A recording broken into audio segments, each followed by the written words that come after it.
Greetings Pilgrims, I'm Doug, this is Camino 2020, a section of my channel dedicated to my preparations for the Camino in 2020, hence the clever title. Right now I want to talk to you about the Altra Lone Peak Mid RSMs.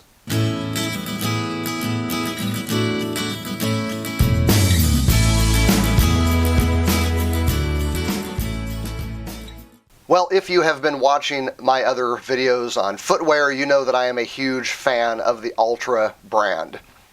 I first discovered Altras about 10, 11 months ago when I was starting to prepare for my Camino, and I noticed that a lot of my favorite hikers were switching from regular old hiking boots to Altra running shoes. So I ran out to my local Fleet Feet and I got sized and I put on a pair of Lone Peaks and I fell in love with them. In fact, in that video I called them my magic shoes. I love the fact that they had the wide toe box, the zero drop, which kept your heel from being too much higher than the rest of your foot. They were lightweight. They had really good, gnarly traction. They were just pretty much everything I would like about a shoe. I eventually tested out the RSM model of the Lone Peaks, which stands for rain, snow, and mud. And I like those too. Somehow, the Lone Peak RSMs seem to avoid many of the common problems that people complain about when it comes to waterproof shoes. I didn't find the Lone Peaks to be extra hot, and I didn't find them to have much trouble drying out any faster than the regular mesh shoes, even when they were soaked. So I kind of unofficially decided that the Lone Peak RSMs would be my Camino shoe. But then I discovered these. These are also Lone Peak RSMs, but they top out above your ankle.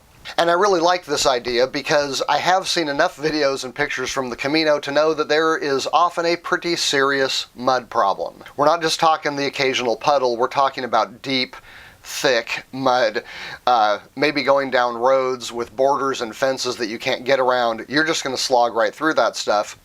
And the trouble with the regular Lone Peaks is that they are very low cut. They actually go under the ankle bone. And so if you step in something that is more than a couple inches deep, or you get a splash on you, that stuff's going to go right inside the shoe, and at that point the waterproofing becomes pointless. And so what I thought was the mid might be absolutely perfect. This is going to be high enough up that just a little bit of splash or mud isn't going to get inside the shoe. Now, I'm not going to go into all the specs on these shoes. They are basically the Lone Peaks, only taller. If you want to find out more about the specs, you can look at my other videos where I go into the Lone Peaks and talk about the mesh version, the waterproof version, and compare them. They weigh 2 ounces more, and they are a bit taller. So no big surprises there. Now, I had tried these and I found them to be a little bit too warm, and so I kind of wrote them off. But the more that I thought about that muddy Camino and looked at the weather patterns from the time I'd be going, I thought, you know, a degree or two of warmth really isn't going to make that much difference, whereas having a shoe full of muddy water definitely will. A couple weekends ago, I found myself able to go on a rather unplanned hike, and I took them out to see how they would do. I had some gear in my car, including my backpack and these shoes, but I did not have my toe socks, any kind of hiking sock. I just had regular old cotton running socks on, which I figured would probably be a problem, but it was only going to be 10, 12 miles, and it was a pretty cool day, so I didn't think it'd be that big of a deal. And for quite a while, it wasn't. In fact, the shoes performed very well. I was standing in mud puddles, kicking water around. They were comfortable. They felt pretty much just like my regular Lone Peaks. They kind of had that little rubbery feel that the RSMs do, but overall they felt fine. A little warm, but they didn't keep increasing in temperature as I walked. I really thought that this was going to work out perfectly.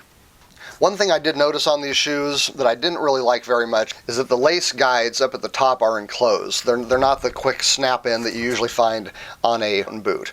So it makes it a little bit difficult to get these things untied quickly. Not a deal killer, but that is something you might want to know about. And you've got the annoying little flipper on the back. How did they perform? Well, for about the first 10 miles, they were basically perfect. Didn't have any trouble whatsoever, but I did start to notice a hot spot on one of my feet. Now that was not a surprise because again, I was wearing cotton socks and they were brand new, which although Altras don't really have much of a break-in period, that's a pretty bad combination. So I wasn't terribly surprised when things started to go a little south. So I just decided this would be a good time for a break. I'll stop right away. I pulled the shoes off, pulled the socks off, aired the feet out, had a nice lunch, put the socks back on, they felt fine. I put the shoes back on, they felt fine. Started walking, and all of a sudden, literally within just a couple of steps, my right Achilles tendon started to feel some pretty serious pressure. No matter what I did, I couldn't get my right side shoe to fit comfortably. It was just digging into my tendon and it was just hurting worse and worse. Now, the entire hike was about 12 miles, so I only had a couple more miles to go, but I will say that at the end of those next 2 miles, I was pretty much hobbling. And it didn't matter whether I tied this tighter, went loose, there just didn't seem to be anything I could do to get my foot comfortable. The whole time, my left foot was doing just fine.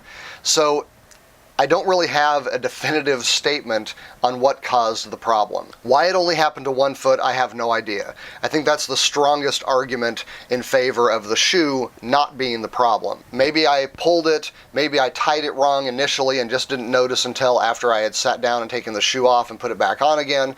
But whatever happened, I could not get away from the discomfort with the shoe on. When I got back to where I was staying and I swapped out to my original Lone Peaks, the pain went away almost instantly.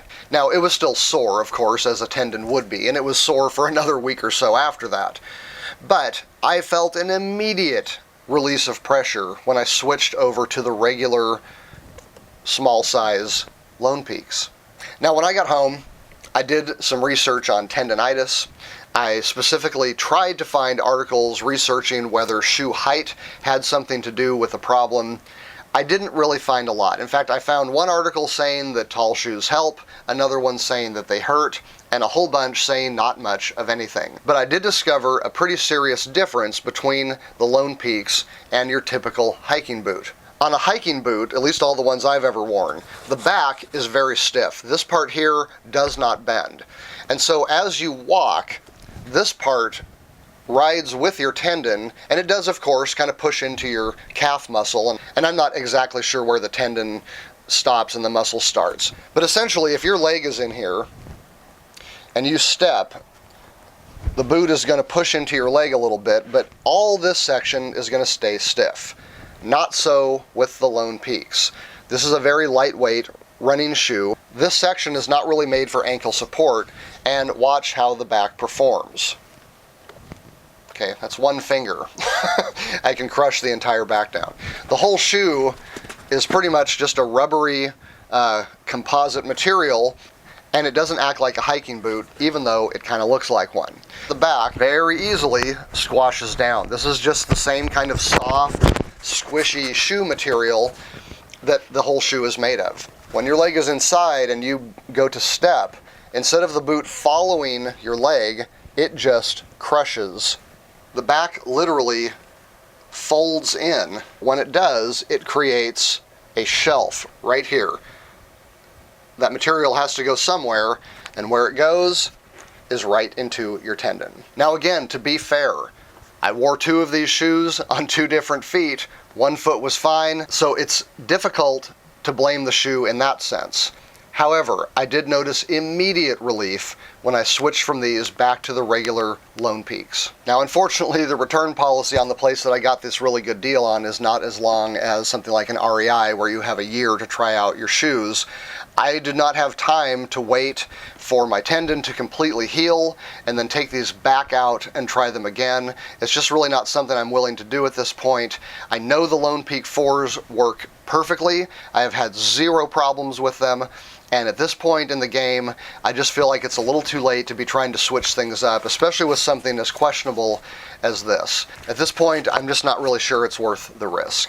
All right, I hope this video has helped you in your planning for your Camino or your hike or whatever else it is that you like to do outdoors. If it has, would you mind giving the video a like and subscribe to the channel so that you can be notified when other videos drop by clicking that little bell when you subscribe. Until then, I'm Doug. Buen Camino.